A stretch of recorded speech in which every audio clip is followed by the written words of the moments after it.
Hey everybody, welcome to another Industry Night with me, Nycci Nellis, the show that takes you on the deep dives of the happenings of the hospitality industry. If you're new here, hi, thank you so much for joining us. And if you're old here, hi, thank you so much for joining me. A little bit of background about who I am and what I do. I've been covering the food, wine, and hospitality scene for the last 20 plus years. It all started with the list, areyouonit.com, the online scene that tells you all the happenings, in the DC metro area. Of course, you follow me at NYCCI-NELLIS on all the platforms, Instagram, Facebook, LinkedIn, Twitter, which is now X, Threads, and YouTube. Now you can find me on YouTube as well, where you can hear this show, Industry Night. But before I dig in, don't forget also to tune in to Foodie and the Beast every Sunday. We just celebrated 16 years. We are DC's only food and wine variety radio show. And we have a lot of fun on that show. You can tune in on that and download this show as well, Industry Night. So, okay, I've been gone for a minute, but I'm back. And it is holiday season here where I am, but by the time you're listening to this or watching it, we will be just in the beginnings of 2025. And I have to be honest, I have no idea how we got here so quickly, but 2024 had a bunch of highs and lows. But in the hospitality industry, it was mostly highs, at least from my perspective. Now, I've been traveling a lot. If you follow me on Instagram, I've been around. The last 3 weeks have been bonkers, but I'm not going to go into all of them because you can check it all out on Instagram. But yes, I was in St. Martin for a week. It was on the French Pie. We were in Grand Casse. It was fabulous. I did eat lobster and foie gras every night, and have really good French wine. It was fantastic. Great family fun. So that was like a family trip. But then I came back and I had to go on a work trip, to Medellín, Colombia, which was fascinating. I did a coffee plantation. I did a chrysanthemum farm.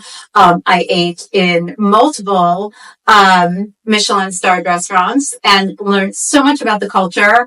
It was fast. It was furious, but it was fabulous. Again, find that on Instagram. And then I had to go to New Orleans for the beer conference. I was there for 6 days. I was in meetings all day, so I didn't get to do all the things I wanted to do in New Orleans, but I did have at least 2 dinners every night. One night I had 3 dinners. Joel LaSalle, amazing. Pesh, incredible, but truly my best meal was at Dakar. It's a Senegalese experience in the middle of New Orleans. It won the James Beard last year. There's a reason for it. It's really fantastic. All of that you will find on my Instagram feed. Okay, so that's where I've been. But now let's get into what's happening and what's going on, because the DMV eating and drinking scene just expanded so fantastically in 2024. So I got to give some shout outs. So Kwame opened up Dogon. We were waiting for it. It was worth the wait. Mikey Friedman opened up Aventino in Bethesda. That's in my hood, and I love having it there. Mike Rafidi, that guy just keeps hitting the ball over the fence. He just opened up La Shukran. Good luck getting a reservation, but honestly, it is worth it. Family Patson, to Amy's. They now have Bar Del Monte, which is so similar to Amy's as far as the vibe is, but it's a totally different menu, even though it's still pizza. Anyway, it's terrific. They don't take reservations, which I really hate, but it is still worth going. Kevin Tien opened up Moon Rabbit. It's so good to see him and his team, especially Susan Bay, his pastry chef, cooking together once again. And his bar manager, T. Nguyen, just won the Michelin Award, so that's all very exciting. I can't not mention Matt Conroy and Isabel Cross's Pasquale up on Capitol Hill. It's part of the Popel family's expansion. They're also behind Lutess and Lapis, and I'm so excited for them because it's really terrific. And how can I not mention the super swanky new Minetta Tavern from Keith McNally? I know everybody was kind of side-eyed, who are these New York people coming to DC? But I have to tell you, Keith McNally really hit the ball over the fence. It looks like it's been in Union Market District since before Union Market District started. It feels just like the Minetta Tavern in New York without feeling Disneyfied. It's super gritty. The food is fantastic. But upstairs, this is a little secret. If you know, there is the Mercer Lucy Bar upstairs, and it is sexy. It's beautiful, and I cannot wait to hang out there. Also, Starr opened up Mozza, the Osteria with Nancy Silverton, and Pastis, also in Union Market District. And I got to give shout outs to Bar Cana, which is a fantastic Caprino bar in Adams Morgan, and Press Club just opened as well. Oh, and for those of you who don't drink, I got you too. Binge Bar is doing fantastic, non-alcoholic. They don't like mocktails, non-alcoholic drinks that are well balanced, and they're doing great stuff there. So it's really just the tip of the iceberg. It's been a fantastic year for food and wine. We did have some closings. I'm not going to do an in memoriam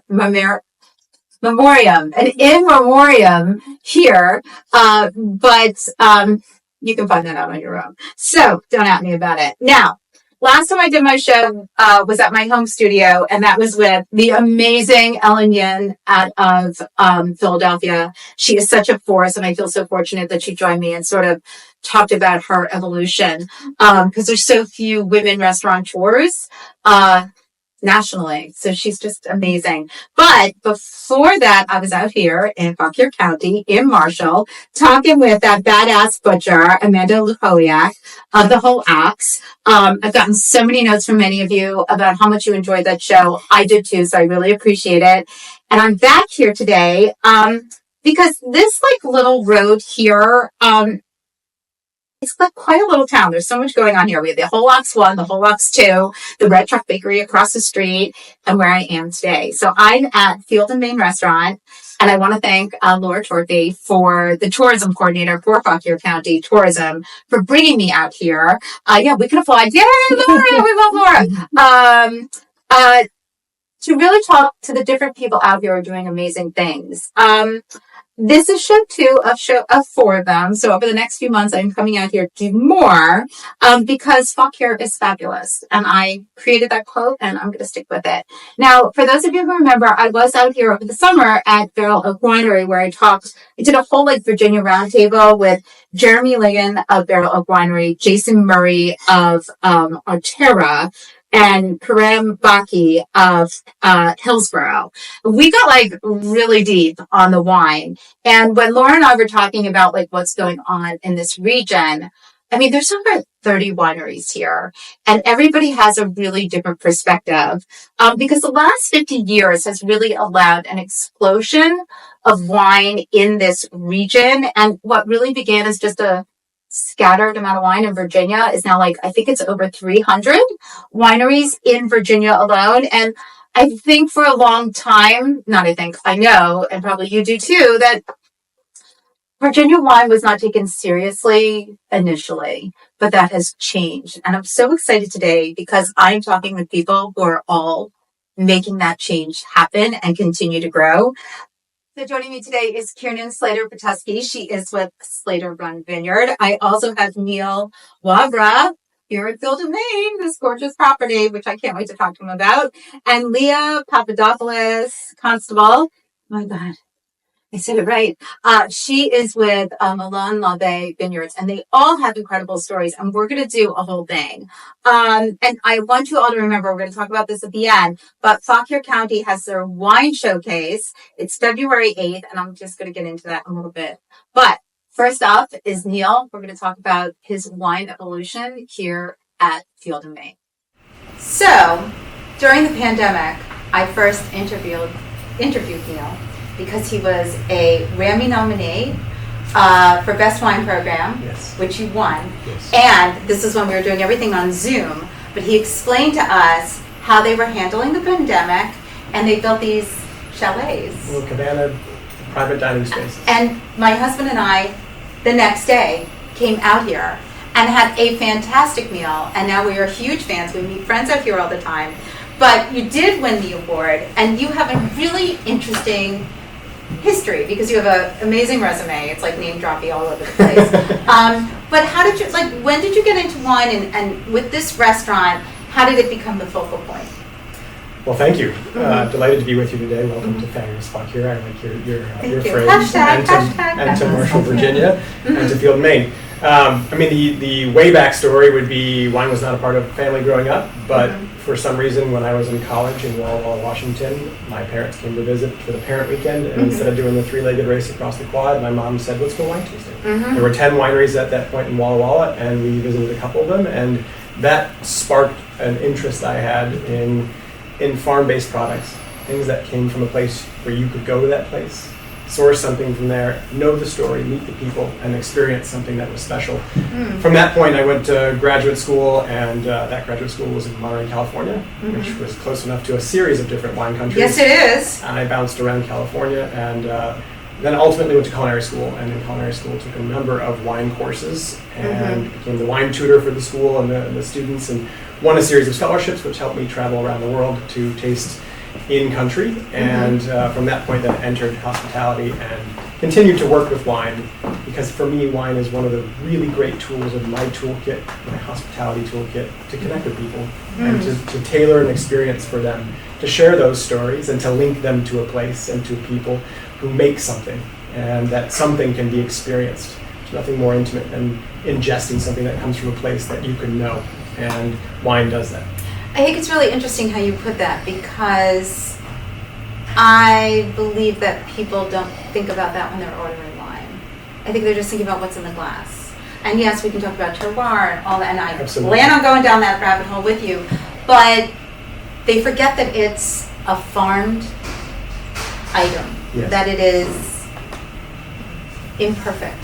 Yes. And it's that variable. Right? And that it takes a passion, a knowledge to understand how to get in the glass, because it's a long process. So when you were deciding on this restaurant, let's talk about sort of the ethos of Field and Main. Sure.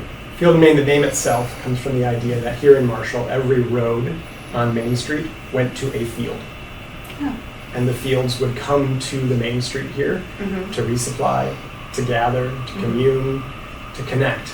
And so it made sense for us to call it Field and Main, but kind of the confluence of where the field, or where the farm, and the table meet and become one. And so for us, the objective was to create a space that was comfortable and refined. But that comfort came from the fact that you could come any way you wish. You come off of the horse from the hunt, you could come from the Appalachian Trail nearby hiking, you could come in your farm clothes, or you could come for your 50th anniversary all dolled up. Whatever way you wanted to come, we wanted to receive you. And we wanted to support that reception with something local by way of food and drink to connect with you. That's the excuse we have. And so when it came to that, I can't remember, how old's the last time? We're 8 now. Wow. So when it came so when it came to that, and congratulations, because it's no easy feat maintaining a restaurant in these days. Thank you. When it came to that and building your wine program here, I'm going to refer to an old writer who has unfortunately passed away. His name was Michael Berknall, and he was a huge proponent of local, huge. But he used to get really angry when we would go to a restaurant and they'd be like, oh, local this, local farm this, local cheese, local lettuce, local. And he'd be like, where are the Virginia wines? Why aren't there any Virginia wines on this menu? And I think people kind of smirked and were like, oh, Virginia wine. But now we have a lot to talk about. So as you were building out your list, how important was it to you to feature Virginia and wines in your backyard? Extremely important. I've had the occasion to travel to many wine regions, and if you're in the Loire Valley and you went into a restaurant that was serving local fare and couldn't taste something from the Loire Valley, you'd be like, what the heck is this place? So having those opportunities to feature wines that are from here is part and parcel with what we're doing in the restaurant. And I've done that for my entire career here in Virginia, and there have always been stories to tell and exciting features to talk about in the Virginia wine scene. It's getting more exciting for sure, and there's more opportunity now to talk about more that is happening here. As you noted in your introduction, there's more than 300 wineries, and when you had 100, there's a very different kind of scope. But where else in the world are you getting a chance, and there are a few places, but where else are you getting in the world to taste the kind of the arc of discovery that is part of what's happening here, where you have established wine regions in the old world where even the youngest upstarts have a program that they're supposed to follow. Here you're finding those that are building on the 3 generations now of kind of modern day winemaking in Virginia to create something very special. Mm-hmm. And some of them are experimenting in wonderful ways. Others are finding out where the better sites are or how to manage the vineyard correctly. And each time you try a wine in that regard, you're contributing to that discovery and to that growth in the winery, in the wine region here. And so that makes for a really compelling story. And you can also not care about any of that and just have a really enjoyable wine to drink that goes with the food here. Right. And that's what Virginia offers. There's a moderate quality about the weight and the intensity of the wines here that really match cuisine. And so I have plenty of couples who come who have trout from our trout supplier over in Newcastle and bison from our bison supplier in Culpeper. And they can I went to that farm in Culpeper, just so you know. Exactly. It was really cool. Right? So the cuisine that is coming from this Piedmont is supported by the wines that are made here. And I think what's interesting about that, you said something that really rang true to me. Like if I travel to Europe, like if I'm in Italy, and I'm in a region, like if I'm just going to drop where I was. When I'm in Sardinia, because I love it there. I'll carry your bags anytime you want. Vermentino is the white, Yep. and that's what I'm drinking. I mean, it's not like you won't find other Italian wines, and probably a French or two on the menu. But I'm like, I'm in the region. Yes. I should be drinking what's from here. And you're right, as Americans, we don't think that way. And it's not that we shouldn't open our palates to other tastes and flavors. Quite right. But there is a lot to be said for what's happening here. Yes. And people should be, like, do you still get side-eye a little bit from people? Yeah, there are some folks some folks will say, you know, I'm interested in a red at this price point to go with this course tonight, anything but Virginia. You're like, oh, well, I'm going to pour you something for fun on the side. You just like did a gauntlet thrown here, but go ahead. But generally speaking, if the wine's the right option for the course, I bring 3 wines to the table, and oftentimes I'm bringing 1 from Virginia as an option, or 3 from Virginia to talk about that are unique and distinctive. And so I'm trying to make it at this point now just part of the conversation of wine. It's not oriented special. And so we have a couple of different tiers in our program relative to how I like people to experience that. You noted kind of just being in Sardinia and drinking Vermentino. We have a tap program, wine on tap, that are made in conjunction with us by 3 different winemakers in the state, Kieran being one of them, who has her rosé on our tap program. And I don't want people to really think much about that. They get a liter of wine in a carafe, and they drink the wine at the table as you would anywhere else. I was in Tuscany, and right. I don't know the origin of the wine that I drank most evenings when I was there, but it came from the town I was in. And it was pretty good. It was delicious. Right. And I didn't have to think about it, but I thoroughly enjoyed how it went with the meal. Mm-hmm. So we have that program. We have a By the Glass program that has a special series of field main selections that are also collaborations with a number of Virginia wineries. Mm-hmm. And then we also pour Albarino from Spain. And we pour wines from other places in the world. I think it's very important that our lists reflect places in the world that the winemaking public here in Virginia, when they come, they should not drink their own wines. Right. They should be drinking other wines to benchmark, especially as we're trying to figure out what to do and how to do it and how their wines fit in the context. Okay, I love that. On that note, I'm going to send you down the path. Okay, so joining me now is Kieran Slater-Pesky of Slater Run Vineyard. So Kieran is part of the 10th generation of her family to farm the land on Goose Creek. So it's 10 years of farming, but you started the vineyard. Yes. Okay. Yes. So give us the 411. Okay. Well, one of the great things about Virginia vineyards and wineries is there really is a unique origin story for all of them. So it's, I think, why people love to visit. For us, it really started more with the farm than the chase of a certain type of wine. Mm-hmm. So what kind of farm? So usually it had been beef cattle, hay crops, and horses. And so still we have a herd of Black Angus cattle and we make hay, but really sustainability of farms, not just from an environmental perspective, but from a financial. Basically, mid-Atlantic farming, unless you are doing some of the great things that are serving Field and Main and have very special organics or, biodynamics or something that's making it a special end product, it's sort of break even at best. So, for my family, my husband and I, actually my husband who had never lived outside of the city in his life, we were living in Baltimore most recently and said, well, what are we going to do with the farm? And my parents are still alive and work on the farm and, go visit the farm, have fun at the farm. But, he really meant for future generations. And so we started to think of what farming venture would be of interest to us. And I think, sometimes people don't think of winemaking and wineries as farms, but that's where it all starts. And we know how important that is. So we, actually in Baltimore, we're at a great, farm to table, restaurant called Woodbury Kitchen. And we all know it's fine. And we decided to try a Virginia wine off the wine list and said, like all customers, wow, this is actually really good. It was actually Rappahannock Cellars and we loved it. And so we said, let's really look into this. And so we did. So we hired, Lucy Morton, who's a viticulturist, and she came out and is very hands-on and just had us digging soil pits and we climbed down. Well, that's what I want to ask. Like, so because you already had a farm, you already had the land. So it wasn't like some people who start vineyards, they scout and they test and they talk to agricultural people, like they get all the knowledge before they buy the land. Right. You had the land. Right. So luck would have it, it was good.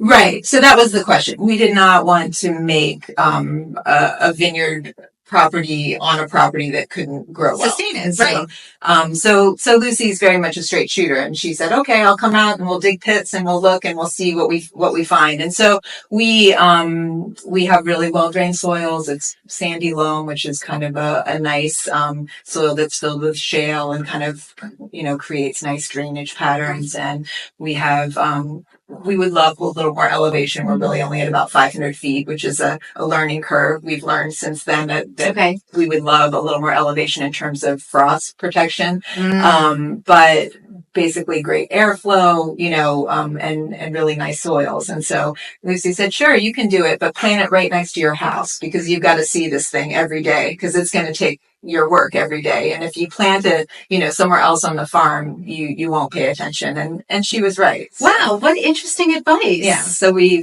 have one vineyard that's 5 acres, closely spaced vines. That's part of Lucy's philosophy to kind of create struggle that we don't really necessarily have with fertile soils and abundant rainfall in Virginia. So our plants are about a meter between plants and then 7 feet between rows. So for people who don't know what a struggle is, can you explain that a little bit? Why it's so important, especially for what winds up in the bottle? Sure. So what happens if your vine doesn't struggle is that the energy goes to the canopy, to all of the green, beautiful leaves that you can see growing, which means that it's not going to the fruit. So, the kind of the cartoon version is if your plant is, your mama plant and she's struggling a little bit, meaning she's not growing this luscious canopy. Gorgeous hair. Exactly. What are you saying? Exactly. Go ahead. Then she's thinking, I want my babies that have, seeds in them to propagate, which isn't the way we plant vines, but the biological theory is there. I want to give my energy to my fruit. And so in that way, if you're a little more crowded. Way of telling that story, by the way. I love that. It's nice. And what's interesting is, the life of the vine is often compared to human life cycle too. Like you have sort of intense early years where you're really caring to get the plant established, and then some sort of adolescent years where they produce a lot. It might be a little volatile. Yeah, it could be really interesting, but get steadier and steadier. And then by the time they're old plants, they're not producing as much, but what they're producing can be really very, very wise and lovely. So yeah. How did you decide on the grapes that you wanted to plant and the wines? So once you started, right? How did you decide, or was it directed to you basically what you wanted to plant, and then how were you able to bottle and produce? It's a good question. It's, about 300 easy steps, right? Between that process. And so, we only have a couple of minutes, but yes, I understand. It's, basically Lucy was really instrumental in that. She advised that we should, stick with varietals that we could make some nice wines out of. And she really looks more towards old world style wines, thinking that our climate is not California, right? We have a different rainfall, moisture, different disease pressures. And so we really stuck with 4 of the Bordeaux varietals for our reds. And then Chardonnay and Pinot Gris in the beginning. Those were the 6 varietals. We subsequently added Sauvignon Blanc. So we knew that we wanted to do, you know, some single varietal whites, some rosés, some blends, and some single varietal reds. And so this kind of gave us a palette to work with that, you know, allowed us to explore. But also it takes a long time to establish vines. So, when we order them from the nursery, and Lucy also helped us choose rootstocks and clones that were appropriate for our soil and our site, really it's about 5 years from that order date to when you're going to taste your first taste. It's a real investment. So it's, I applaud and I'm so thankful for fellow growers who are doing varietals that we don't have, because it allows us to taste them. They're like the guinea pig. And to see how things grow. Right. So. And when it came to making the wine, how did you go? I mean, what sort of education did you and your husband go through, and how did you sort of, because this is a lot to do. You have farming background, but this is a new product. But the winemaking, right. And so, I mean, again, Lucy helped us in this way as well. She found the winemaker that we still have, that we started our first vintage with in 2014. Catel Griot. She's French. She had studied and gotten her master's in enology in Bordeaux. She also grew up on a wine property there, Chateau Callian. So her brother's still the winemaker there. Her parents are still there. She'll leave on the 24th to go home and have some fun, but also do some blending and work with her own family. And so she's been with us since the beginning. So, I always joke that even though I'm the owner, I'm her cellar rat. So you learn by doing. You know, there's a lot of change each vintage, but there's certainly just a lot of repetition. She will say a lot of cleaning, and you must like that. You know, there's a lot of things that you're doing in the same way each vintage. What was the biggest surprise for you with creating the wines? Was there something that really blew your mind where you were like, okay, I didn't know that, or I know that now? Or was there some sort of wine that you thought you would be making? Yeah. Do you know what I mean? Yeah. I mean, I think for me, one of the things that's been most interesting is when you're serving your own wines in the tasting room. You know, a lot of times you have your after shift drink with your employees, and it's really fun to hang out and just taste what's open. And you get to really experience how wine evolves in the bottle. I think that before that, from just a regular consumer perspective, we certainly didn't have an extensive wine cellar where we were tasting the same wine once a week for, you know, years on end. And so it's really magic. And like, you know, Neil spoke to, I mean, this is an agricultural product that's alive, that changes, and that there's more than just the kind of the romance to that. I mean, there's science, but it's also fun. It really changes in a way that surprises you. And we have 2 Bordeaux blends that we started with Roots and First Bridge, and I would say they're kind of in a horse race where it's like kind of like 1 month you're in love with First Bridge because they're the same 4 grapes with different percentage blend, and then, you know, the next month suddenly you're like, no, I actually like that one better now, you know. And maybe the seasons change, what you're eating, your own. Listen, sometimes biology. You love one child, and sometimes you love the other one. There is this more analogy of the children and the family, the humans. Yeah, for sure. Well, I'm going to leave it on there because we're talking about family, right? And bring on our next guest, and then I'll bring you back with your rosé, right? Actually, I think we're going to. Oh no, I have rosé from Leah. Yes, and we're going to taste the Pit Jumper, which is 80% Petit Verdot, and it's just a nice way to kind of talk about what is growing well in Virginia, I think. Perfect. Okay, I'll bring you back in just a second. Oh, thank you. Thanks. And up next, I have with me Leah Papadopoulos, Constable. Mouthful, but it's worth it. She is with Michelin-starred Vineyards, and this is so interesting. So she is a 3rd-generation descendant of old world winemakers out of Greece. She's been a part of the industry since she was 15.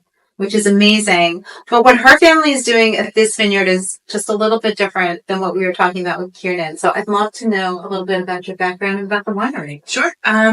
So my parents and my grandparents are straight from Greece, in suburbs outside of Athens. And my father and my grandfather are actually goldsmiths by trade, but just like every Greek, Italian, they all bake wine in their basements.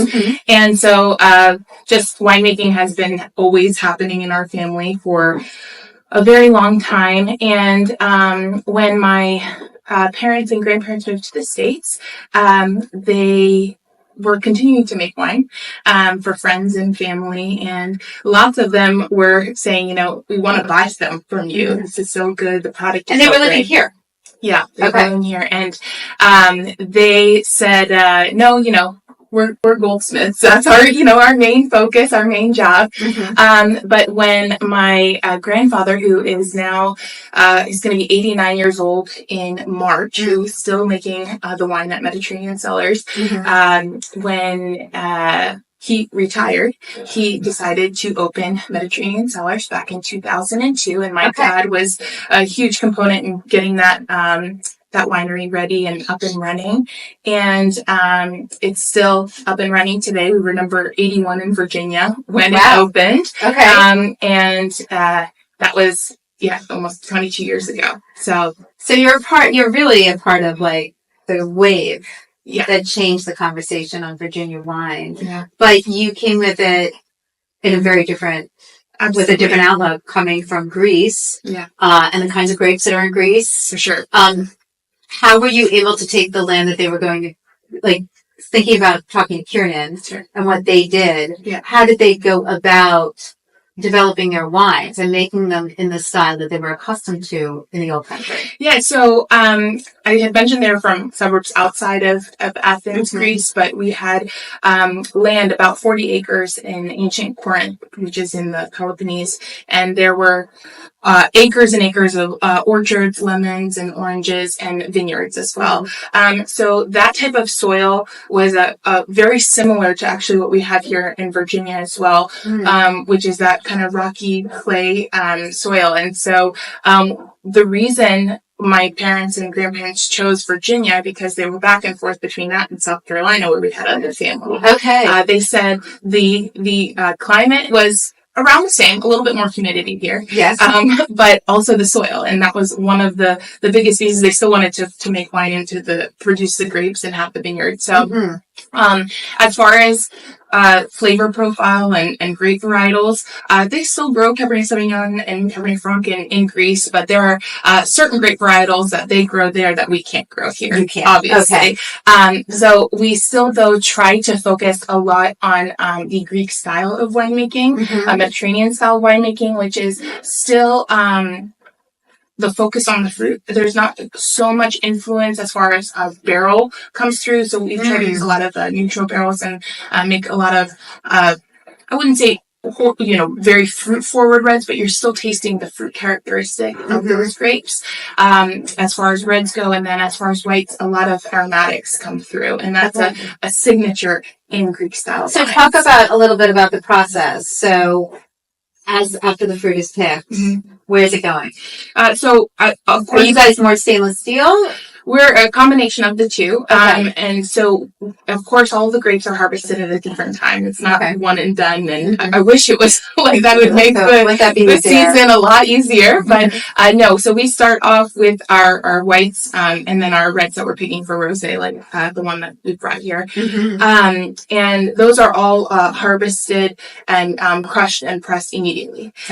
So with that, you do end up aging them in the stainless steel to give it a lot of brightness, because that acts as a neutral vessel. It's not so much it's not taking anything. Exactly. So you're focusing lots on the fruit and those natural kind of expressions that you get from those varietals.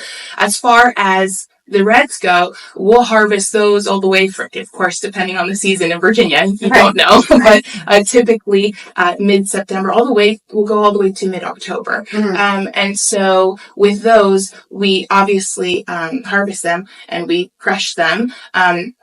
but we leave them on their skins again to really develop color and flavor profile. And then we ferment them in our neutral oak barrel. So again, you're still tasting a lot of those fruit characteristics that, you know, from Cab Sauv, you get the, you know, darker fruit flavors. Merlot, you'll get brighter red fruit flavors, and try to focus on that, not so much as the, you know, toast and oak and smoke that you would, you know, can typically find in other wineries. But not that there's anything wrong with not it. at all. Absolutely not. And actually, I think it's so important to be diverse as far as your palate goes and to make something for everyone. And that's what we've tried, you know, to kind of encompass in our wines, because our wines are different. We make specific wine that actually is made straight from Greece, and that winemaking style, and it's not for everybody, but it's delicious. Okay, but wait, why isn't it? What is it? A hard sell? Like I can't wait till we try your rosé. Yeah, so that's not this one. Yeah. So we brought a more neutral wine for everybody to sample today. But no, actually, one of the most unique wines that we produce is a pine resonated wine. And that actually dates back to ancient Greek winemaking, back 3,000 years ago. So a little history on that one, that the sailors in ancient Greece, when they would be sailing around the sea, they would put their wines in clay pots called amphoras. And they would line the inside of the pots with pine resin, and that act as a sealant and to preserve the wine as well. Okay, so it can become vinegar. Yeah, exactly, because those clay pots were porous. Sure. Right? So they would seal off the inside, and once they got to their destination, they decided that they liked it, so they did it on purpose. Okay. Now, your first kind of thought is, you know, pine, resin, and wine don't really go together, but it's more of... I don't know, you put wine in a barrel, I mean, you know. It's their distinct flavors, and we make two different kinds. At Mediterranean, we make a white version called Ricina, which is kind of derives from Ricina, which is that famous or infamous wine. And at Molon-Lavé, we make Cochinelli, which is a rosé pine resonated wine. And of course, ours are much more mild than what you would typically find in Greece. But they're extremely unique in their flavor. And it's something that even if you don't care for it, it's still really important to try. Absolutely. Because we're actually the only wineries in the whole United States to produce pine resonated wines.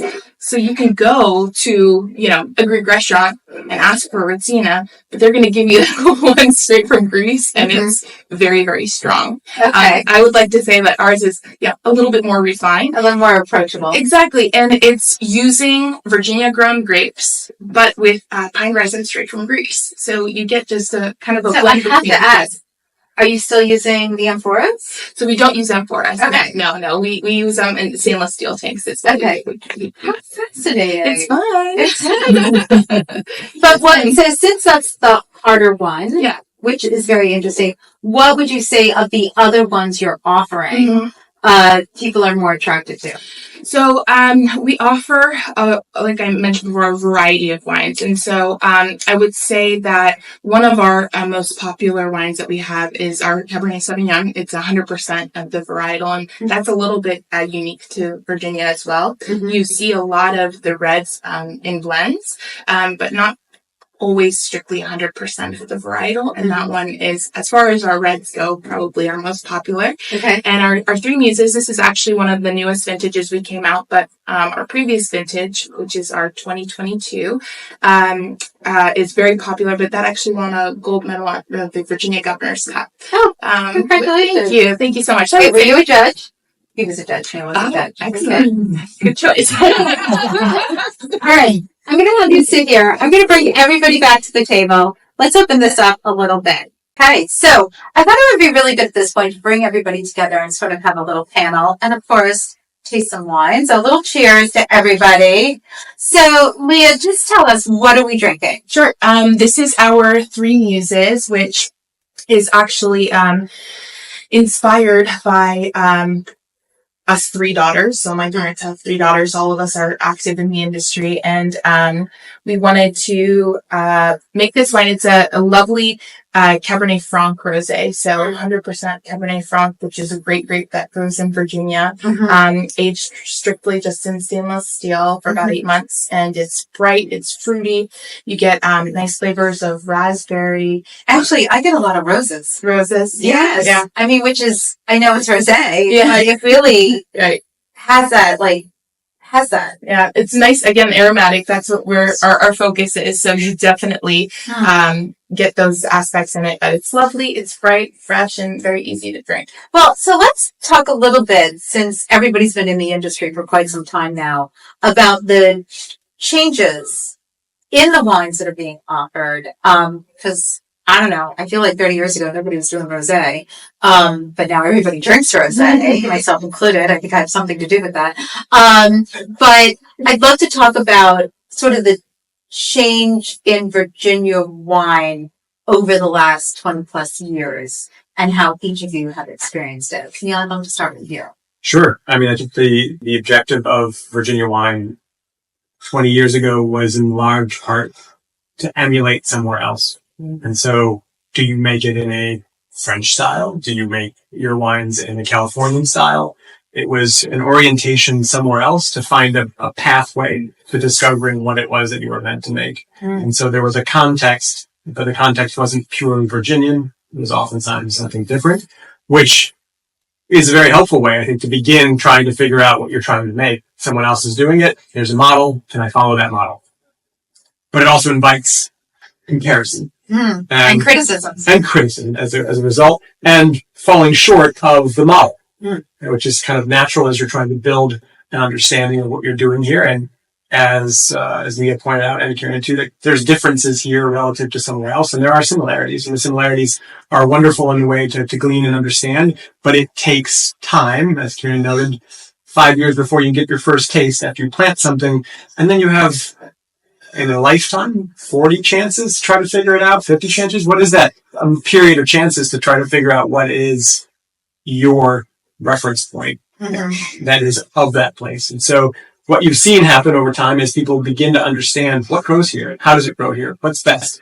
Should I have heavy usage of oak, or should I have no oak to allow the fruit to express itself? Should this wine be bold and big and powerful? Can it be? And if it can be, can it be that next year? There's a variability to the production here that has happened over time. So I think the emergence over time is really just a settling in to what can be made here, what should be made here. And that's still part of the discovery. But the shift is in less emulation and more reflection of an actual identity that's distinctive to here. Kieran, I'd love to hear what you think about that. Well, I would agree with. I mean, you with said it very well. Saying, yeah, I think that sort of more from the vineyard side, that again is where we start. And so as much as we maybe are tasting wines and wishing for a taste, of course, is our ultimate goal. We're really looking at things like looser clusters because, we have disease pressure where a tight cluster is harder to keep disease free because of humidity and different concerns. We're looking at ripening times, not only when it comes out in the spring with bud break, because we're worried about some frost in Virginia, a lot of vineyards, and then when it's going to ripen, because we also have hurricane effects. Where this year, for instance, we had a drought until we had 11 days of rain. Drought until we had rain. Right when most of us wanted to harvest a lot of our reds. So it's, and I always kind of joke that it's like the worst science experiment ever because there's no real control season, and so I think it's part of what's exciting, though. I mean, we make a pet nat rosé, a sparkling rosé, and this year it has Cabernet Sauvignon in it, which is usually not a part of it. But this year, our Cabernet Sauvignon did not make it through that rain, so there's always a story. So for people who don't understand what that means, right? Was it just too juicy? Was it waterlogged? Like, what happened to the fruit? Yeah, it was ripe. it was ripening and probably needed that 11 days of sunshine, not 11 days of rain. And so when it's riper, the skins are softer. And so, the fruit really just can't withstand that much moisture. It wasn't really that the grapes were, exploding or absorbing the water. It was just that then it was much more susceptible to insect damage, to bird damage. And then once you have that pecking or that damage, you have other issues that come up in terms of disease. So, yeah, it's just, and the pH goes up, and that's really a big problem for Virginia fruit in terms of rain is, it's hard to maintain that acidity, which is what gives this great contrast in this rosé. You know, there's a nice acidity and that makes the fruit pop and it's really lovely. So, yeah, there's a lot of variables, but I think we were all trying to look for what our signature grape is. And I don't think we're there, and it's very fun actually. You can taste a lot of different grapes in Virginia. But does there have to be a signature grape? Because I'll be honest with you, I think that the layperson, even the layperson who really loves wine, knows that they love a certain style of wine more than they know the grapes that are in the wine, especially when we talk about French blends, right? You know, that's how, not that they're uneducated, but it's not how Americans learn about wine. They don't learn about the grapes. They learn about the styles first. So I think there's a lot of that. And like with you, what your family is doing, how has the business changed for them? Because it sounds like they're like, we're putting resin in our wine, like it or not. Yeah. Well, I think that there's a certain kind of recipe, just like kind of every chef has his own recipe, and you use what you have, going off of what Kieran and Neil were saying.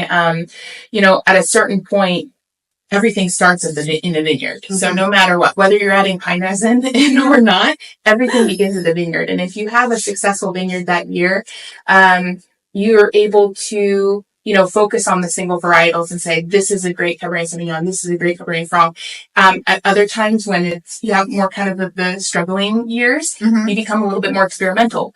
And, I think that with my family, sure being an example of that, but I think in Virginia as a total whole, we like to be experimental in that way because you kind of roll with the punches. Sure. As far as what you're given that year. Well, it's the business. Exactly. So you have to make money somewhat. There has to be some financial gain, right? Or at least break even at something. Yeah. Well, and I'm kind of curious, like what your business model is for both of you. And actually, I need to pour this out, but I do want to taste Kieran's wine. So let's do that. Neil's like, yeah, I'm not pouring any. So tell me,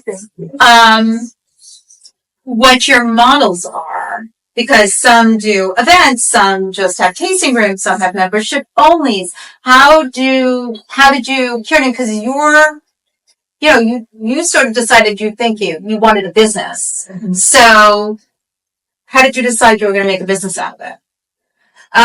Well, my husband is more of the business manager, to be honest. So he kind of tells us what works on the spreadsheet. So I love somebody who understands a spreadsheet because I want nothing to do with it. So there's that part of it that we need to pay attention to. But I think the more, the broad stroke is that, most, Virginia wine consumers like the experience of visiting the vineyard and they want to see where it's grown and just, I never actually heard Neil's story, which is great, as long as I've known you, of going in Walla Walla with your parents and just kind of falling in love with that experience. So, we are, I don't know the percentage, but I would say 90% or more direct to consumer sales. So that's the business model, in a nutshell. So you have a tasting room? We have a tasting room on the farm. Membership, you can, we have a club and that provides you with, some access at different times to both the space and different wines and extended hours and discounts and that kind of thing. But it's mostly an experience. We give a lot of tours. We'll take people in the vineyard. Vineyard will, we are definitely taking people in the cellar.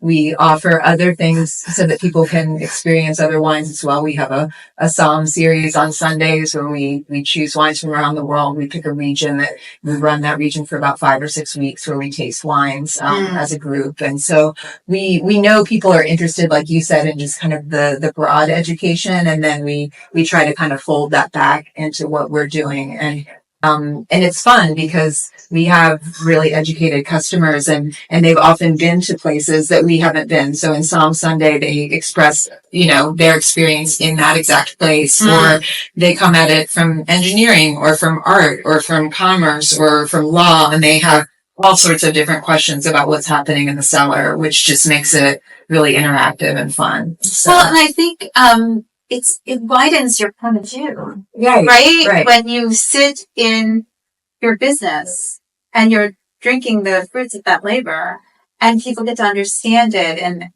grow, learn to appreciate what went into that. It does change people's perspective, and also not just their palates, but opens them up to wanting to know more and understanding more. So what is your model? I would say it's very similar to Kieran's as well. We focus a lot on direct consumer sales, and basically the whole point of coming over to our winery, we don't wholesale to any, grocery stores or anything like that. Because the wine's so different, it needs the story behind it. So you need to know that this one of our rosés is infused with pine resin, because if it were to be in another area with other rosés, nobody would get it. Yeah, you would say something is very different and then so it's really just very, very important to be informative about the wines. Make sure that they know what type of style that, we're doing, because as you mentioned before, it's very much so a style kind of preference at times. I don't think we're there yet as far as varietals go. You go to, again, a wine store or a grocery store, and you'll see all the Cabernet Sauvignons and Francs and Pinot Noirs, and what you're going to be getting as far as that goes. But as far as our winery, and I think in general, Fauquier County wineries, specifically, you're going to get something different each and every time. And that's why it's so important to have our business models be kind of similar in that way, that everybody is able to tell their story behind it and why the winemaker chose to. Hold on 1 second. Excuse me.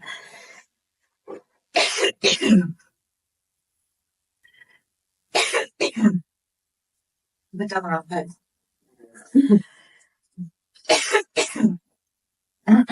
Sorry about that. No, I was trying so hard not to cough. Sorry. Okay, continue, please. So just that's why it's so important to be able to, you'll find in, Fauquier County wineries, there are winemakers in the tasting room. There are owners in the tasting room. There are people who are ready to tell their story and why their wine is different and unique than what you would typically find. So, I would say our business model is kind of just straight to the customers. But now Neil carries your wine. What are we drinking, by the way? This is called Hit Jumper. So this is a majority Petit Verdot wine. So 80% Petit Verdot, 10% Merlot, 5 each of Cab Franc and Cabernet Sauvignon. Okay. So this was, again, talking about style, like sort of, we don't make 100% Cabernet Sauvignon. That's very impressive. So we started out actually this wine in 2015, our second vintage, with 80% Cabernet Sauvignon, because we wanted to kind of fulfill some of that desire that a lot of customers have for, I want a Cab Sauv, I want a bigger red. And our Cabernet Sauvignon grew really well that year. In 16, it didn't, we had an event that made it not really cross the finish line to be a dominant varietal. So we had really great luck with Petit Verdot though. And what a lot of Virginia vineyards have found is that Petit Verdot grows very differently here. It's very hardy here. It's very hardy, and it's also it's also softer though in terms of the way it expresses itself in the cellar. So you wouldn't find 100% Petit Verdot in France. It would probably not really be very pleasant.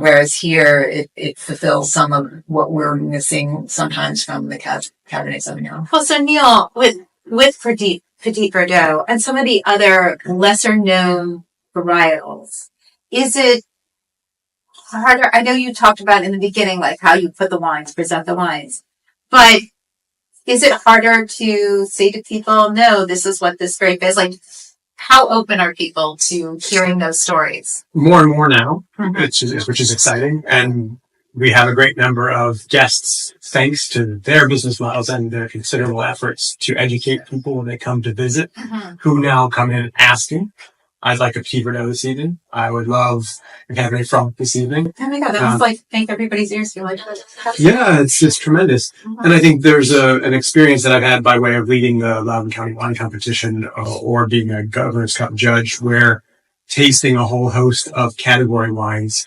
Virginia's on the forefront of Petit Verdot in the world. Virginia's on the forefront of Petit Mosaic in the world, making wines that no one else in the world is making or can make in the way we're making them. Are you guys making Petit Mosaics? We did for a couple of years. It was a guest grape, so we bought from another Virginia vineyard. Okay. Yes. Because it's sort of controversial.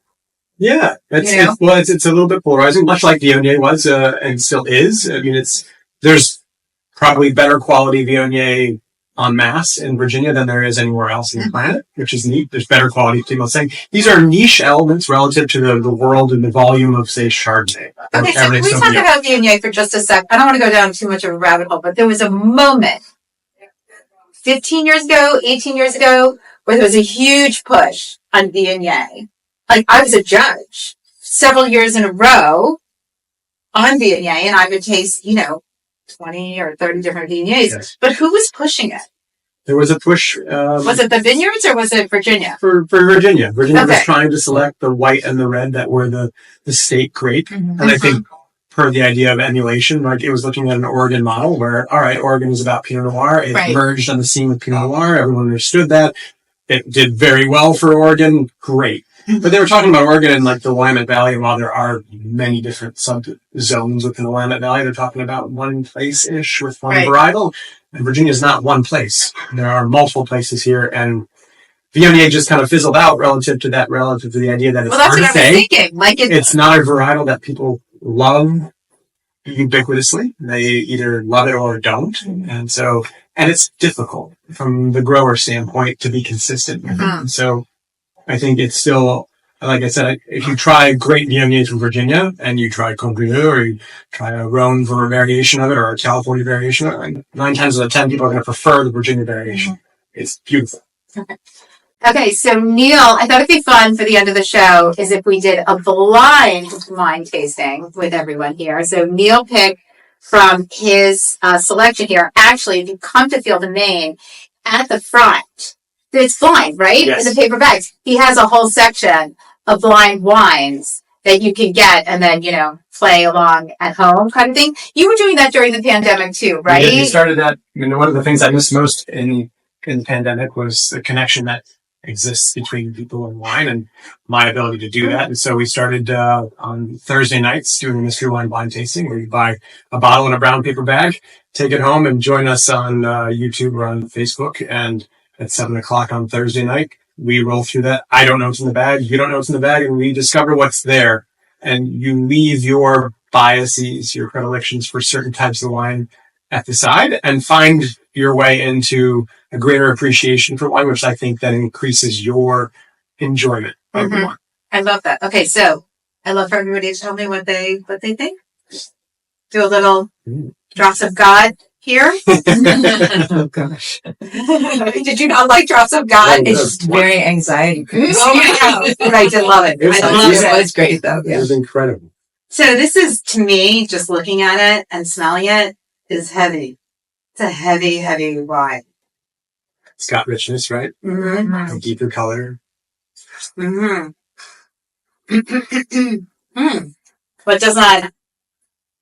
doesn't come across as heavy as it looks or smells. It's much lighter than its color. It's great. Yes. Palate, for sure. So it's Virginia, we know that. Yes. Oh, I assume. I assume this is a show on Virginia wine. Yes, so, Virginia wine. Okay. We'll give you that. Anybody have anything to say? Recognizing that, what varietals might it be? So I hate to say Petit Verdot because that's what we were talking about, but there must be Petit Verdot in here. Yes? That's an option. It's an option. Okay. It's not helping me. I don't give it away that easy. Okay, so what should we be looking for? Talk to us. Sure. So as you're looking at and evaluating it, you can look at the appearance of the wine, kind of see the intensity of the color, the intensity of the legs and the tiers that form, give you an indication of the richness of the wine, potentially the climate that it might be coming from. Then you look a little bit at the nose. You noted that there's a weightiness to that. Is it a dark fruit profile? Is it a reddish fruit profile? Is it citrusy? Is it minerally? Is it earthy? All those things lead you maybe to a place, an idea, a profile. You start to create a profile, an understanding of what the variety might be or varieties might be and the place it might come from. Sometimes the varietal is clear.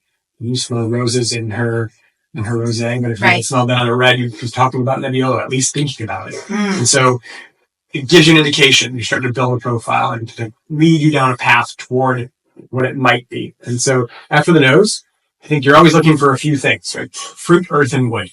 So is there a fruit profile? What is that? If there's an earthen profile, what is that? And does wood present itself? Well, not like wood per se, but spices and vanilla and dill, things of that sort. Will tell you whether this wine's seen oak. And that might tell you about a style. It might tell you about a place. For example, if you smelled kind of dill and sort of a richness in oak, you might be thinking about American oak, which could be Rioja, for example. In this case, for Virginia, you're talking about a deeper, darker profile, a richness on the nose and an appearance that comes out fresh and bright. And then you ask yourself about the taste. Where's the acidity at on this wine? Where's the tannin at on this wine? And where's the intensity? Is it like skim milk? Is it like 2% milk? Is it like whole milk in your mouth and how it spans and fills the palate?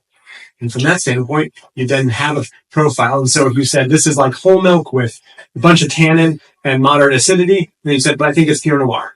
Well, that profile doesn't match what Pinot Noir generally offers. And so I could say comfortably, and we're talking about Virginia, and there are a couple of options, but this is not Pinot Noir from Virginia. So it's not a rosé, and it's not white. So from the blind side, this is the easiest part. You just ruled out, and the process of blind tasting is deductive. So you're taking away, first and foremost, what it's not, chipping away at that block of marble to find out what the David is inside. And so, I'm not talking about your husband. No, I know. All right, well, we are going to have to wrap it up. So does anybody have any thoughts quickly?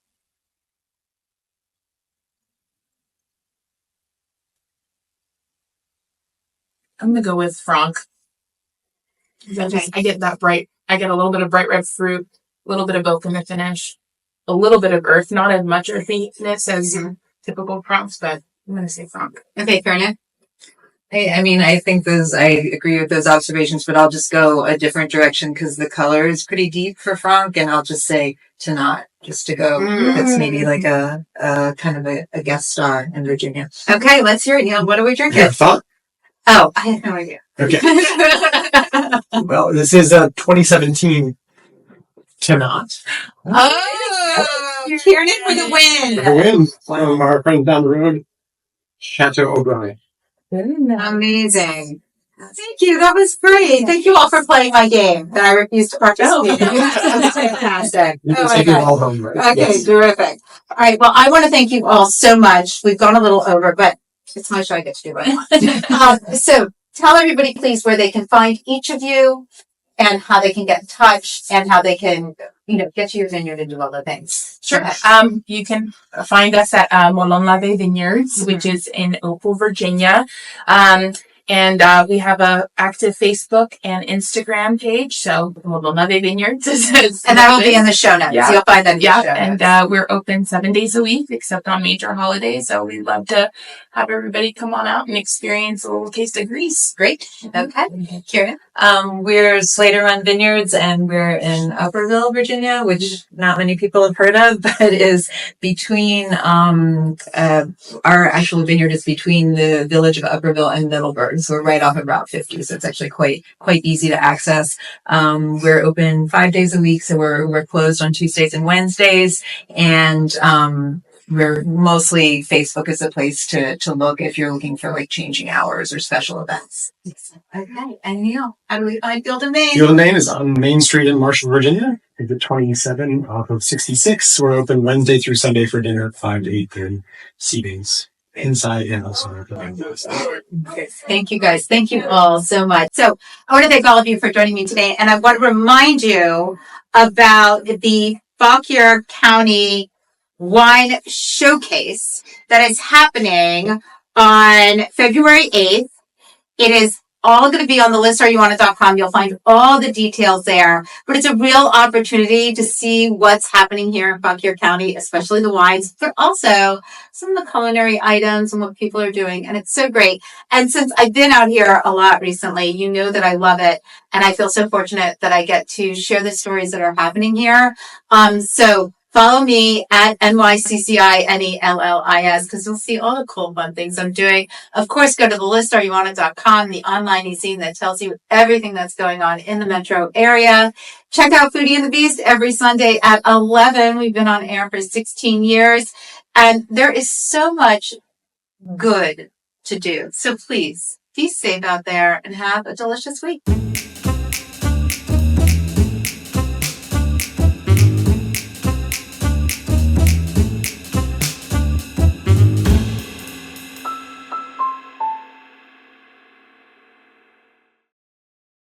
Produced by Heartcast Media.